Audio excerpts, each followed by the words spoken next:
अगर आप La Liga ढंग से फॉलो कर रहे हैं सीजन, तो आपने एक चीज नोटिस की होगी कि देयर इज नो कोइंसिडेंस कि ये जो टीम्स हैं हमारी, जो तीन बड़ी टीमें हैं, Barcelona, Real Madrid, Atletico Madrid, La Liga की, ये स्ट्रगल कर रही हैं against teams like Celta Vigo, Elche, Deportivo Alaves. क्यों हो रहा है ऐसा, क्या है? तो ठीक है, आप कह सकते हैं कि in the terms of title race again it is going to be between Real Madrid and Barcelona, but overall अगर आप कंपिटिटिवनेस देखेंगे ना ला लीगा की, तो बहुत सही है। क्योंकि जो नए मैनेजर्स आए हैं ना, ये अगर आप देखेंगे जिस तरीके से ये मिड टेबल टीम्स को मैनेज कर रहे हैं, बहुत सही कर रहे हैं अभी तक इस सीजन में। चाहे हम क्लॉडियो जिराल्डिस की बात कर लें, जो सेल्टा विगो के मैनेजर हैं, जिस तरीके से वो मैनेज कर रहे हैं इस सीजन सेल्टा विगो को, और जो परफॉर्मेंसेज रही हैं उनकी, जिस तरीके से वो यूज़ करते हैं अपने प्लेयर्स को। मिडफील्ड जो है बहुत ज़्यादा टेक्निकल है। अगर आपके पास अच्छे टेक्निकल प्लेयर्स हैं और मैनेजर है जिसकी एक क्लियर फिलॉसफी है, तो उसके अगेंस्ट आप स्ट्रगल करते हैं, no matter how many good players you have या कितने बड़े नाम हैं आप एज अ टीम। सेम बात हम एडर सराविया के लिए बोल सकते हैं, जो एल्चे के मैनेजर हैं, और एल्चे आप कह सकते हैं has been one of the most impressive promoted sides, अगर हम ला लीगा की बात करें या यूरोपियन फुटबॉल इन जनरल की बात करें। सेम चीज आप एदुआर्दो कुदेत के बारे में बोलेंगे, जो देपोर्टिवो अलावेस के मैनेजर हैं। तो ये जो टीम्स है ना, ऐसा नहीं है कि अगर आप इनके अगेंस्ट स्ट्रगल कर रहे हैं या इनके अगेंस्ट अच्छी फुटबॉल नहीं खेल रहे हैं तो भाई ये क्या कर रहे हैं, मतलब हमारी टीम में ही कमी है क्या, हमारे मैनेजर में ही कमी है क्या? आई थिंक क्योंकि ये ना बड़े नाम नहीं है, ग्लैमरस नाम नहीं है। यही अगर आप प्रीमियर लीग में देखेंगे ना, जैसे आप एस्टन विला की बात करते हो तो ऊनाई एमरी रिलेटिवली एक बड़ा नाम है यूरोपियन फुटबॉल में। अगर हम मिड टेबल क्लब्स की बात करें, एडी हाउ न्यू कासल हो गए, इराओला बहुत अच्छा कर रहे हैं बोर्नमथ के साथ। आप बात करेंगे फाबियन हुल्सलर की, जो ब्राइटन के साथ अच्छा कर रहे हैं। तो मुझे ऐसा लगता है कि जो प्रीमियर लीग में मिड टेबल टीम्स होती है ना, उनके मैनेजर्स को ज्यादा फुटेज मिलती है, जबकि ला लीगा में वो चीज नहीं है, because they get overshadowed by likes of Hansi Flick, Xabi Alonso, Diego Simeone. ये सब मैनेजर्स हैं और ये जो टीम है ना, ये सब इन लोगों को ज्यादा फुटेज में आने नहीं देती। एंड इट्स नॉट अबाउट कि रियल मैड्रिड बहुत खराब खेली, रियल मैड्रिड के भी खुद के इश्यूज हैं। या बार्सिलोना अगर जीतती है अलावेस से 3-1, वहां पे भी उनकी परफॉर्मेंस अच्छी नहीं रहती है। तो ऐसा नहीं है कि ऑन अ गिवन डे ये टीमें खराब खेल रही हैं।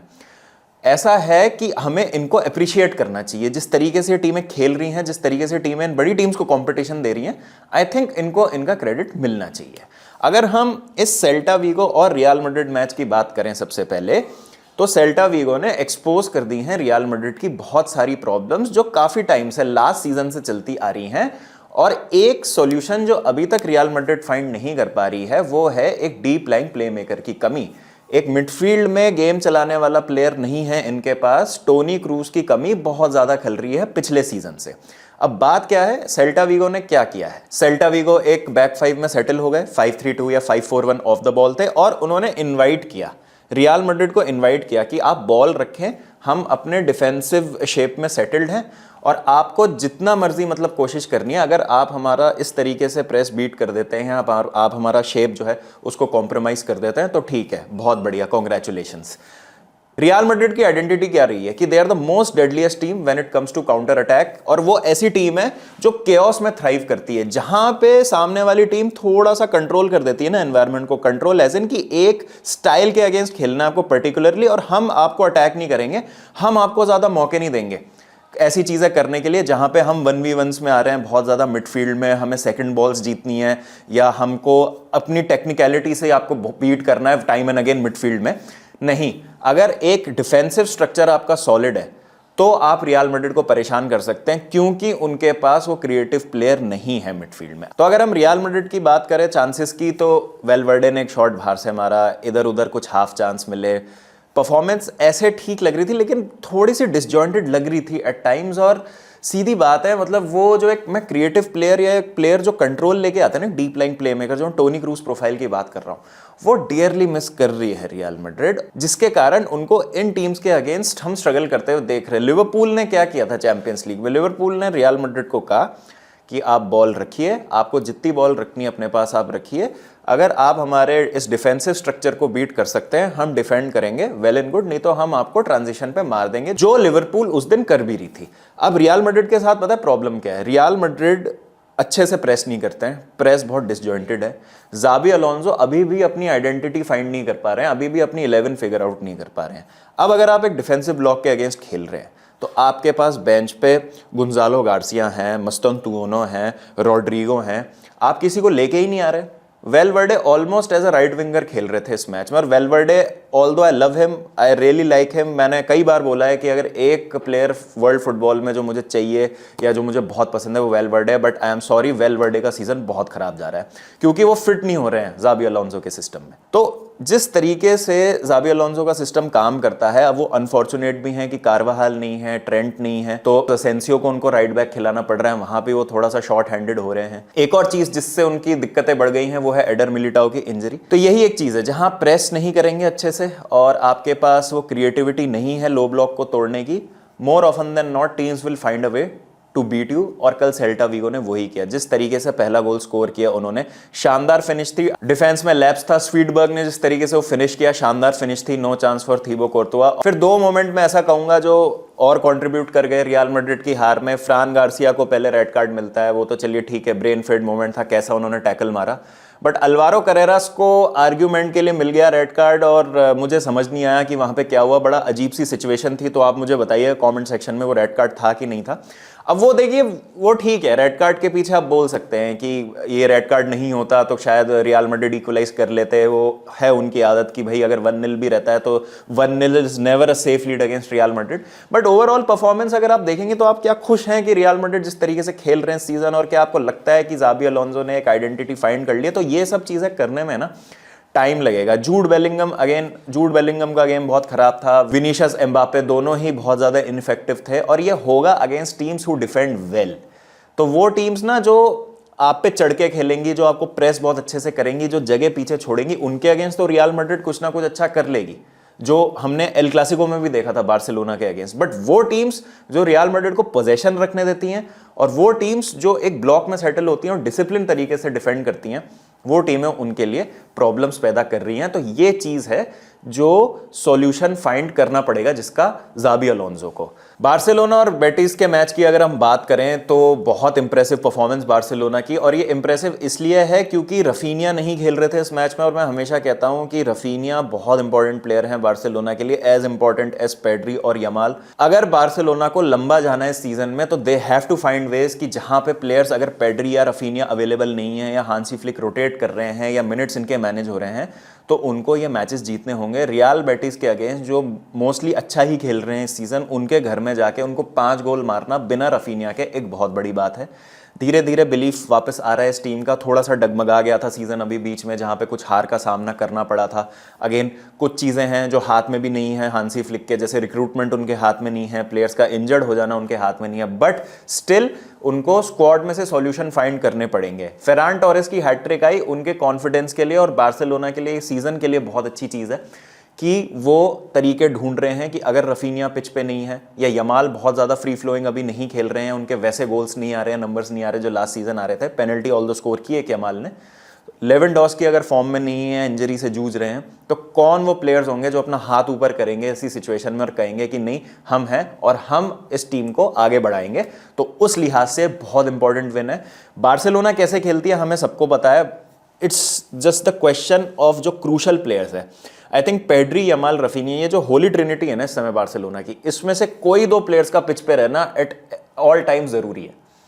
मतलब पेड्री का तो रहना जरूरी है, उसके अलावा यमाल नहीं है तो रफीनिया का होना जरूरी है, रफीनिया नहीं है तो यमाल का होना जरूरी है। या फिर अगर ऐसी टीम जिसके अगेंस्ट आपको बहुत ज्यादा कंट्रोल नहीं चाहिए मिडफील्ड में, लो ब्लॉक में आप बैठे हैं, तो रफीनिया यमाल भी हो तो भी एक बार चल जाएगा। बट मुझे ऐसा लगता है no matter what the opposition is, क्योंकि ला लीगा की जो मिड टेबल टीम्स की जैसे मैंने शुरू में बात की, वो भी आसान ओपोनेंट्स नहीं है।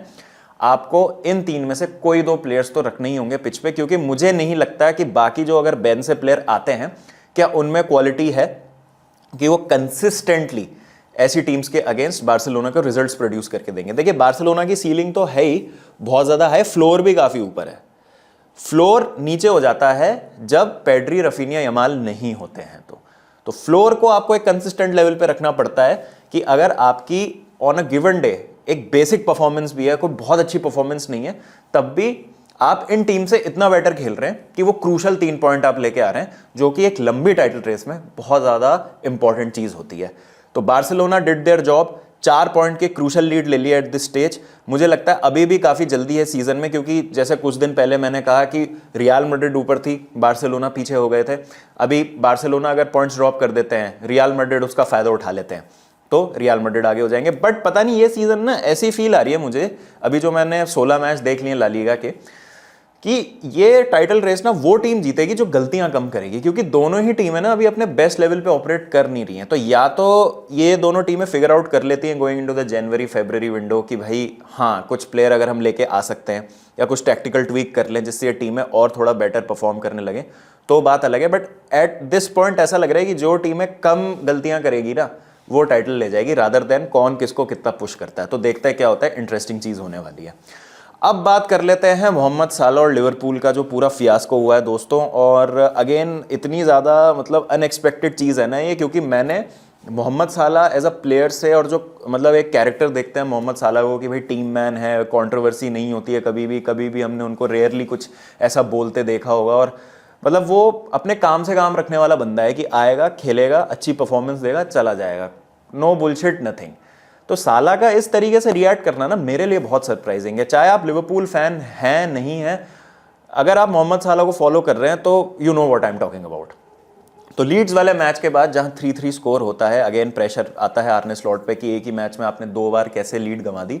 साला स्टार्ट नहीं करते हैं उस मैच में, और साला ने जो इंटरव्यू दिया है उसमें कई सारी एक्सप्लोजिव चीज़ें बोली हैं कि ऐसा लग रहा है मुझे कि club is throwing me under the bus, मेरी और मैनेजर की रिलेशनशिप अच्छी नहीं है, कोई है क्लब में जो चाहता है कि मैं बाहर निकल जाऊं। और जेमी कैरेगर को उन्होंने लपेटे में लिया कि जेमी कैरेगर मुझे पता है मेरे बारे में कुछ कुछ बोलेंगे, जो जेमी कैरेगर ने बोला भी बाद में। हैरी केन का एग्जांपल देते हुए उन्होंने कहा कि पता है सबको कि हैरी केन अगर 10 मैच से गोल नहीं मार रहा तो आगे तो मारेगा ही, वो सबको पता है, तो क्यों उसके पीछे पड़ते हैं सब, जैसे मेरे पीछे पड़ रहे हैं, मुझे पता है मेरे पीछे पड़ेंगे।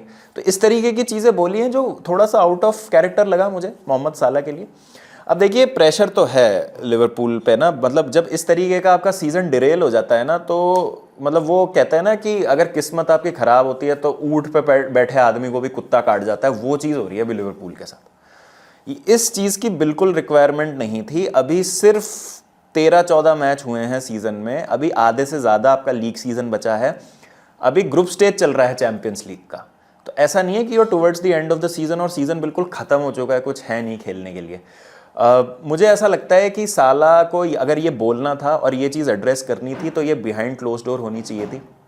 अगर आप मुझसे पूछेंगे, अगर कोई भी कितना भी बड़ा प्लेयर होगा ना, वो कभी भी क्लब से बड़ा नहीं हो सकता। आई अग्री कि यहाँ पे मोहम्मद साला की हम बात कर रहे हैं। मोहम्मद साला मेरे लिए is the best right wing player of Premier League history ever. मतलब अगर मैं अपनी प्रीमियर लीग 11 बनाऊंगा ना बेस्ड ऑन जो मैंने प्लेयर्स खेलते हुए देखे हैं, तो उसमें मैं राइट विंग पे मोहम्मद साला को रखूंगा। बस मैं ये कहूंगा साला के लिए, Salah is a legend, Salah is the greatest player to have come from Africa. मतलब मैं ड्रॉगबा का फैन हूँ, पीछे जर्सी लगी हुई है ड्रॉगबा की, बट आप बोल सकते हैं महारेज हैं, एटो हैं, और भी बड़े बड़े प्लेयर हैं, बट जो साला ने किया है प्रीमियर लीग में वो कंपेरेबल ही नहीं है कुछ प्लेयर्स से जिनकी बहुत बड़ी बड़ी लेगेसी।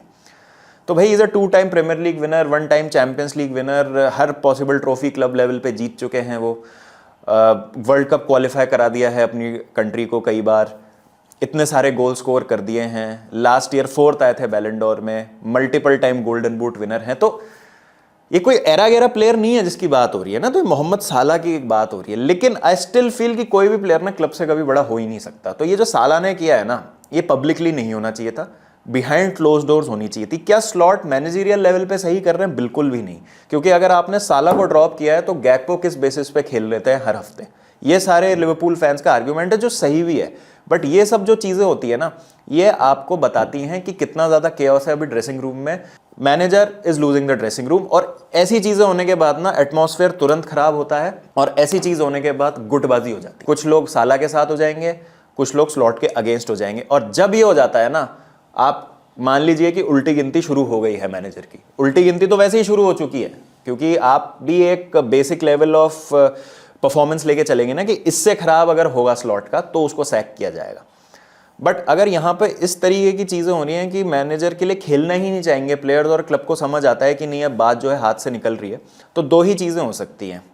या तो आप साला को निकाल दीजिए, जनवरी में आप साला को बेच दीजिए, जो लिवरपूल के लिए एक वाइज डिसीजन भी हो सकता है, क्योंकि आखिरी कॉन्ट्रैक्ट है साला का इन माय ओपिनियन लिवरपूल के लिए। तो कैश आउट अगर वो कर सकते हैं, सऊदी का अगर कुछ अच्छा मिल रहा है उनको ऑफर, कैश आउट कर लीजिए। नहीं तो फिर अगर आपको साला पे भरोसा है कि वो 2 सीजन आपको और अच्छे दे सकते हैं, तो एक नया मैनेजर लेके आइए जो सिचुएशन ठीक करे, क्योंकि ऐसे दोनों तो नहीं रह पाएंगे टीम में unless behind scenes ownership involve होके दोनों का मैटर सॉल्व कराए, जो डायरेक्टर्स हैं वो बैठे साथ में बोले कि नहीं भाई खेलो। बट ये जो चीज़ हो जाती है ना, इससे डाउनहिल ही जाती है। रेयरली मैंने देखा है कि मतलब बहुत रेयर टू रेयर केसेस में होता है, या तो सर एलेक्स फर्ग्यूसन लेवल का कोई मैनेजर हो कि भाई वो बोले बच्चों बैठो तुम्हारा बहुत हो गया ड्रामा, जैसे रूनी और रोनाल्डो का हुआ था 2006 वर्ल्ड कप में, अगर आप लोगों को याद हो। तो बहुत लोग आई थिंक पैदा भी नहीं हुए होंगे, तो आप सर्च कीजिएगा कि 2006 फीफा वर्ल्ड कप में जब क्वार्टर फाइनल हुआ था पोर्चुगल और इंग्लैंड का, उसके बाद रूनी ने क्या बोला था रोनाल्डो के लिए, और लीग जीत ली थी सर एलेक्स फर्ग्यूसन ने उस मैनचेस्टर यूनाइटेड टीम के साथ, उन दोनों को यूनाइट करके।